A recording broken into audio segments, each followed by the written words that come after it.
So hey guys, today we are at Britain's Strongest Man. This is D-Day. I've been training months for this. I come back from World's Strongest Man, I fucked my hip. So it's took me 7 months to get it right and we're here today. As you can see, I am fully set up. I am away out of the athlete area. I like to separate myself. It sort of helps me zone out and also gets in their heads a little bit as well. You know, what's Eddie doing out there sort of thing. So I like to get my own space, get my own comfy chair. Got my own physio with me. Got all my setup, got every piece of kit you can think of. I've got my own oxygen machine. As you can see, I've got my own buffer, my own fan, my #1 fan by the way, never lets me down. Even an electromagnet machine to sort of energize the blood cells. You know, probably got about 4, 5, 6 grams of kit around me. But this is all, you know, this is essential for me. I've got all my kit out ready, all my drinks. So today has been a pretty easy day so far. The show doesn't start until 5 o'clock. So this morning I got up about 7:30, I had breakfast. I then did a bit of physio with Rich, just flush out the muscles. I then went back to bed till about 11. We then got up, we got our bags packed, we did a little TV interview. And then we made our way to the stadium and we're here now. I've been here since 12:30. The show starts at 5. So it's just a matter of acclimatizing, get used to the atmosphere. It's nice to get here early, let the crowd build up instead of walking into a 10,000 strong crowd. You know, let everything build up. And, you know, it gets me acquainted with the area as well, the air, the temperatures. So, yeah, I'm looking forward to getting stuck in.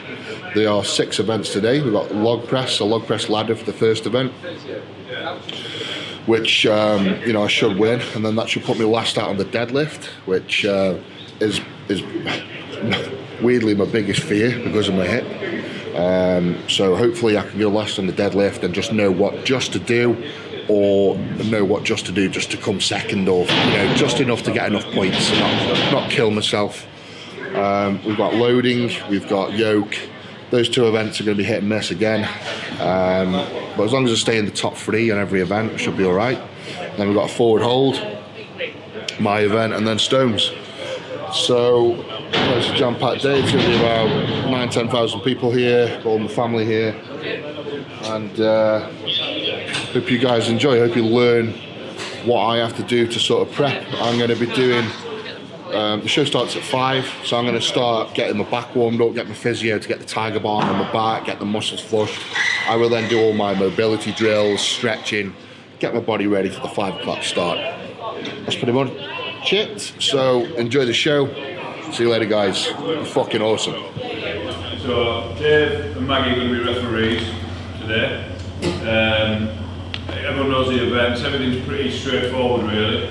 But we'll just quickly run through each thing. If you put it down and not very carefully and it fucking goes, you have to put it back on. If you throw it down. Wait for your down signal. Don't bring it, if you lower it down and we're still here, we're still going to stand there. Yeah. You know what I mean? So you got to lift it up again. So just wait for that down signal and it drops behind you after that. Because it's about bouncing. You can't, if you bat, I fucking love to see you bounce it. So that's, so you can tell it's properly locked out. So you might have just hold it a little bit longer. You know, like, I don't know, like Eddie's reps, you can see bang, and you can see it's locked out. So it's so clear and simple. You realize, like, but if you can't quite lock an arm out, I think you just need to let the 2 seconds before. Yeah. And that's it, really. Anybody else got a lockout problem? Or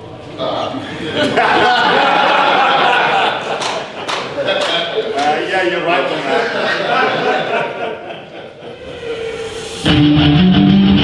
Ladies and gentlemen, here we go!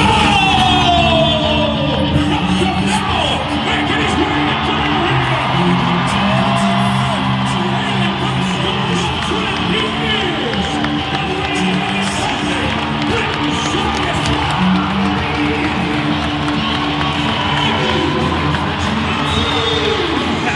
Come on!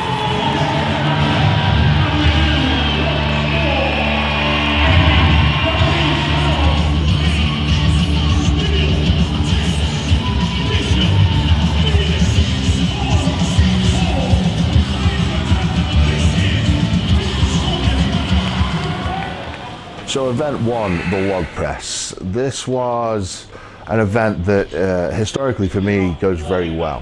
You know, I'm very strong overhead presser. Training went pretty good for this. You know, in training I was doing 120, doing the ladder, up to 190 to 200 kilo. So I knew on the day, I knew I was comfortable to do all 5 logs if I had to. Luckily, being the defending champ, I went out last, so I knew what I had to do. I think the fastest time to 4 logs was Graham Hicks. He did 4 logs in 38.5 seconds. So I went out, I asked the referee, you know, I was like, so how many logs have I got to do? 4. And what time did Graham do? 38.5. So I was like, right, so I'm going to smash out 4 logs as quick as I possibly can so I don't have to do the 5th log. And then, you know, so I basically asked the referees to time that. So, and then to point to me, give me the thumbs up or the thumbs down. And I went out, absolutely smashed it. You know, I did 120, right up to 180 in 31 seconds, I think it was in the end. So I beat Graham by 7 seconds, which is a good margin. Didn't have to do the last log, which is crucial because I'm saving energy for the next events. And this is the thing about these shows. You should not ever showboat. It's about being precise. You know, you've got to conserve your energy for every event and do as least as possible with gaining the most points at the same time. So that's exactly what I did. It all felt very comfortable, no niggles, the hip held up well, and I smashed it.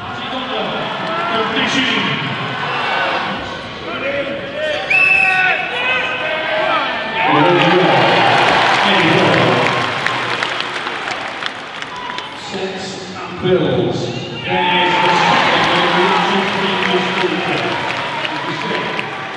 Precision, trying to be as efficient as he possibly can. There's for number 3. Position there. Leaves this one for time with Hicks.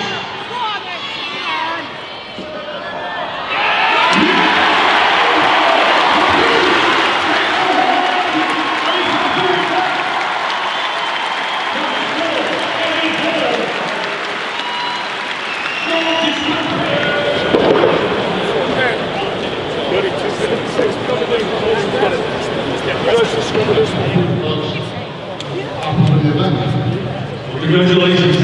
Welcome back to your debut after a little strong. Best of luck.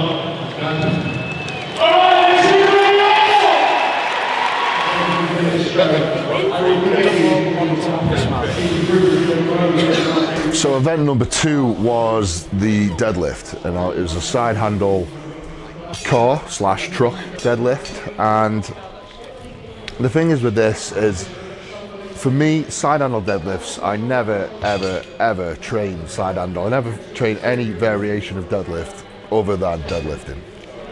But because of this show, because of the injury I had before the show, I had to do some deadlifting in training. So the week before the show, I actually got a deadlift frame out with side handles, put a car in, added extra weight, and I tried to replicate it. And I got it wrong. You know, the weights in training were so heavy I could only manage 2 or 3 reps. And I was told that it was going to be around 450 kilos plus in the hands on the day.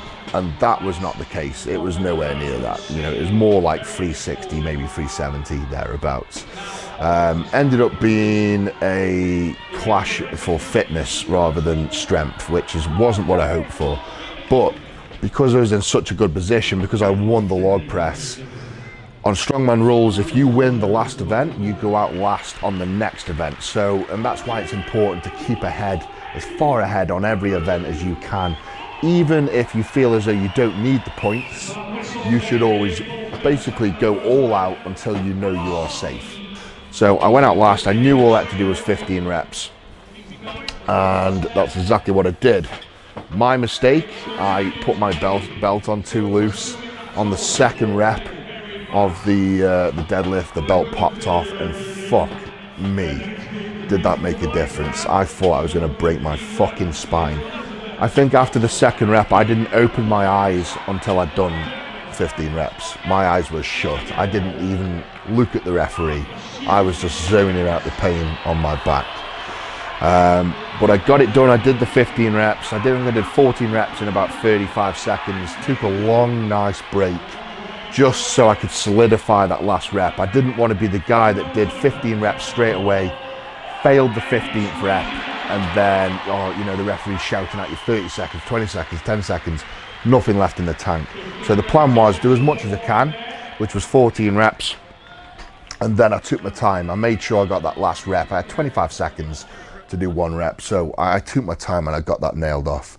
Won the event, which again put me out last on the next event, which is what I needed. Crucial, especially in the early stages of the contest. It all went to plan, really. I mean, bar the belt popping off, it all went to plan. It just made it a lot more painful than it should have.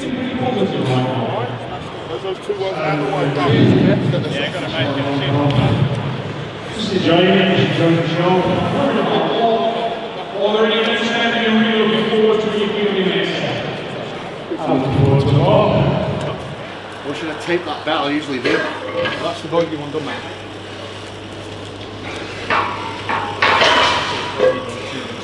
I asked for it to be mega heavy. That was no harder than last year. Shouldn't be getting fucking 14 reps on that body. Yeah, but it's bullshit. Want to take a seat, dude? It's yoke now, isn't it? Yeah. Right, I need to shake my legs off.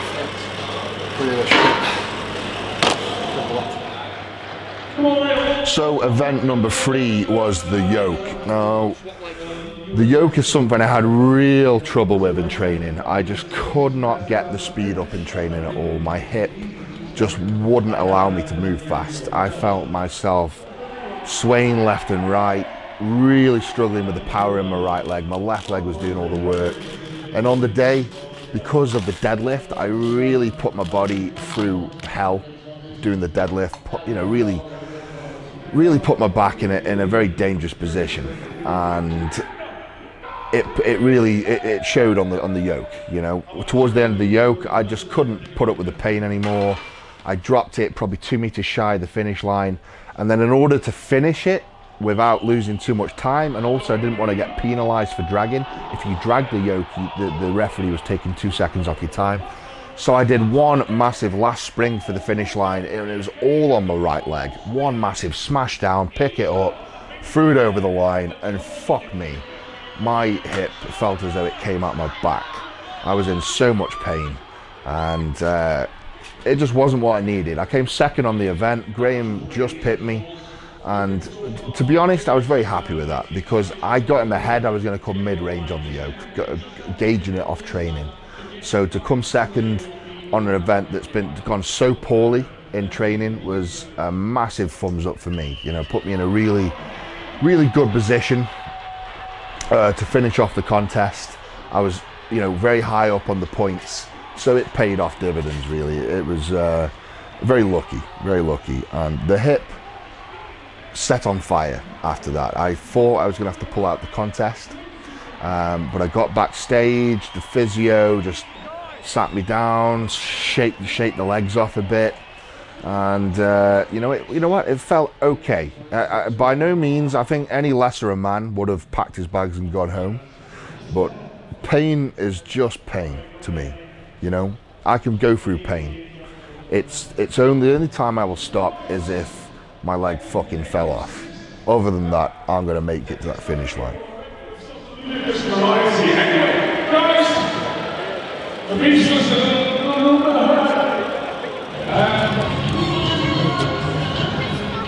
Event number 4 was the loading medley. Now, this is something that in training went very well. I started off probably 3-4 months before the contest training for it, and I was so slow and sluggish it was untrue.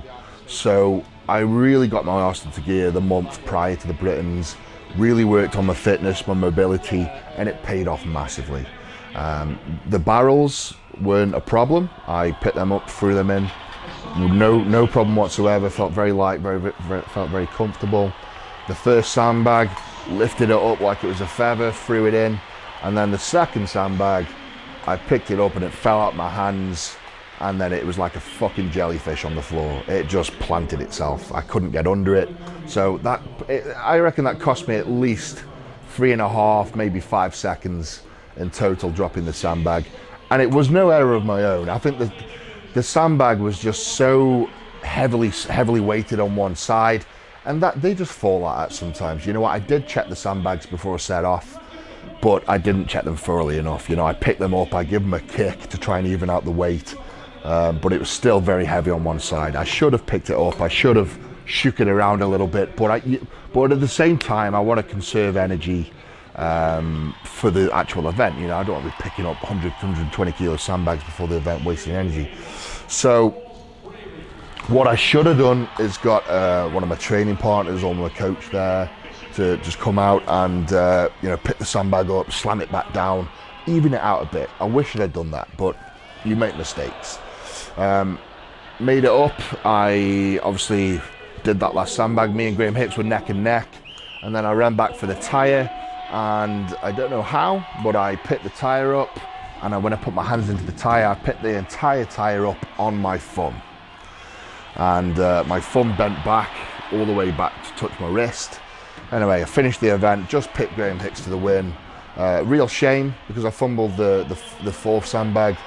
I should have won the event. You know, I was fit, mobile, strong, and just a simple mistake cost me probably 4 or 5 points in total. So it didn't allow me to get away from Graham, which is what I wanted but at that point. I should have got away from Graham on that event.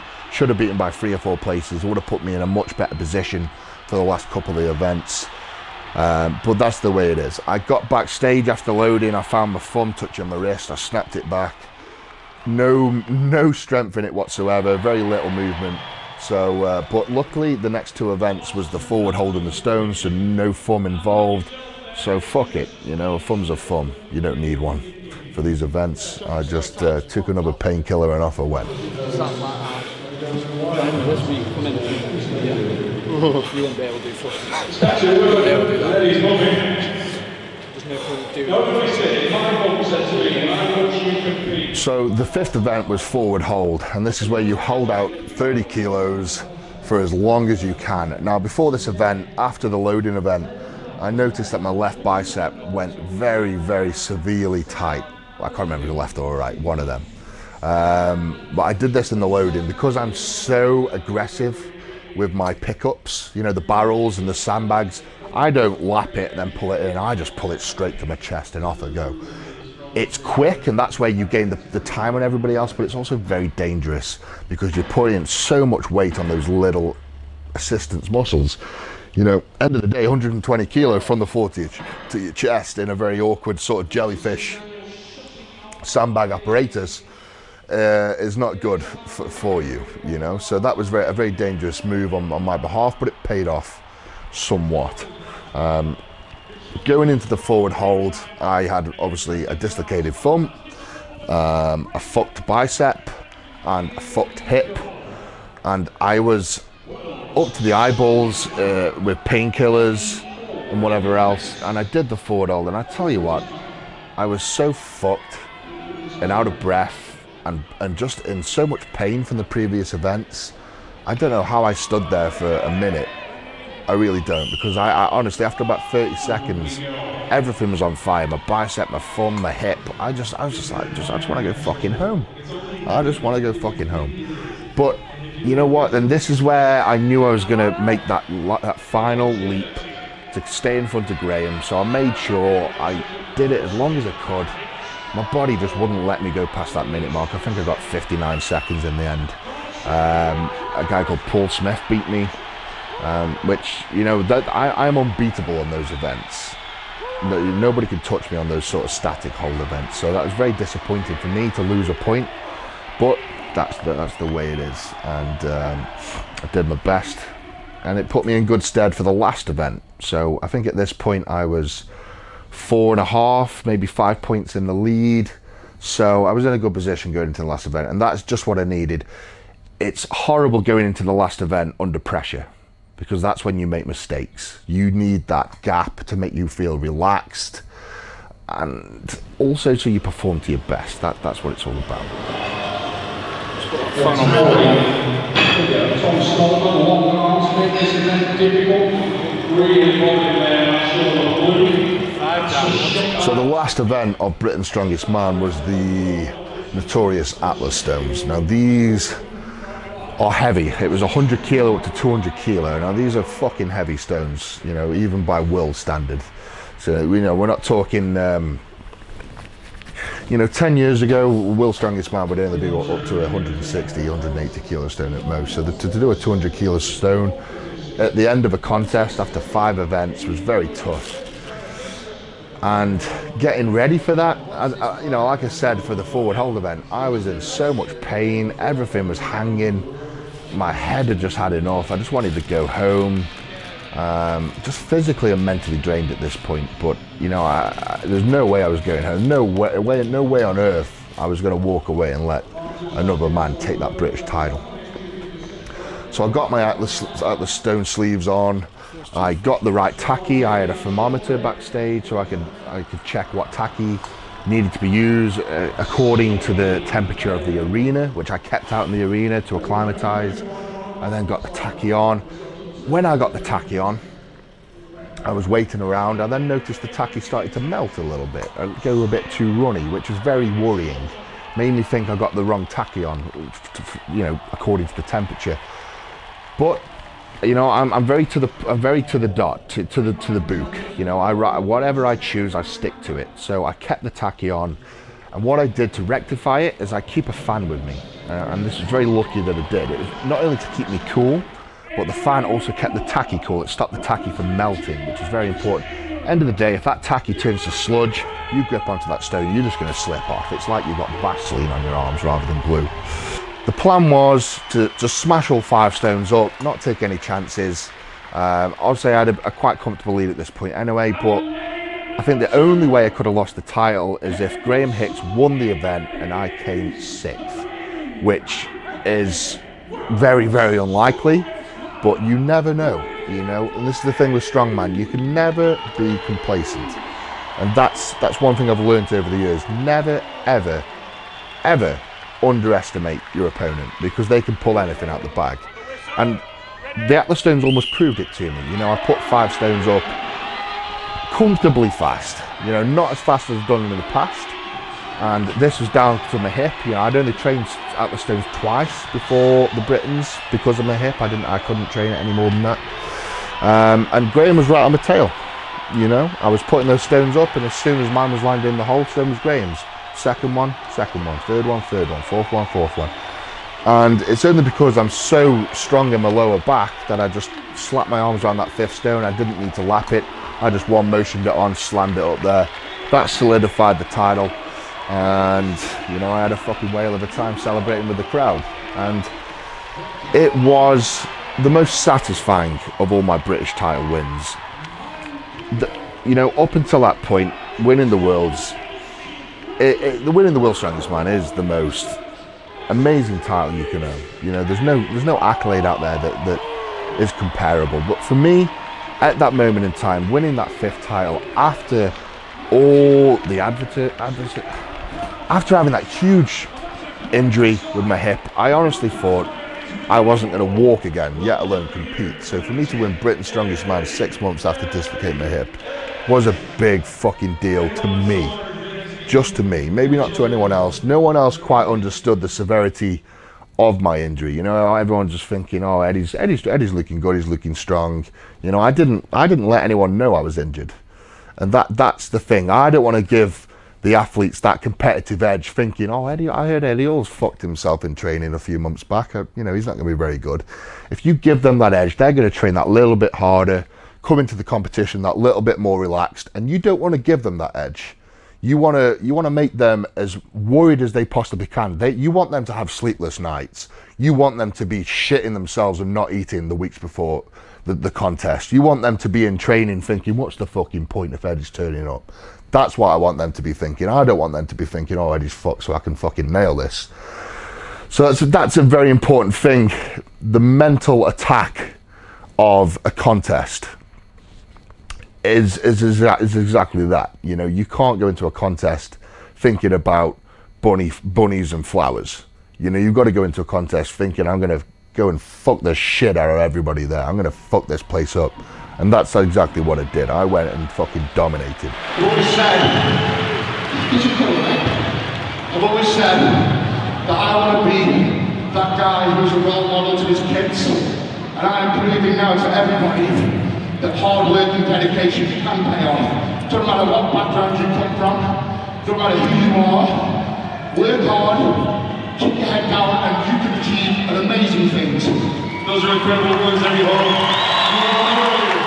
You are a champion, a winner, a striver. You are victorious. You are a conqueror of many things.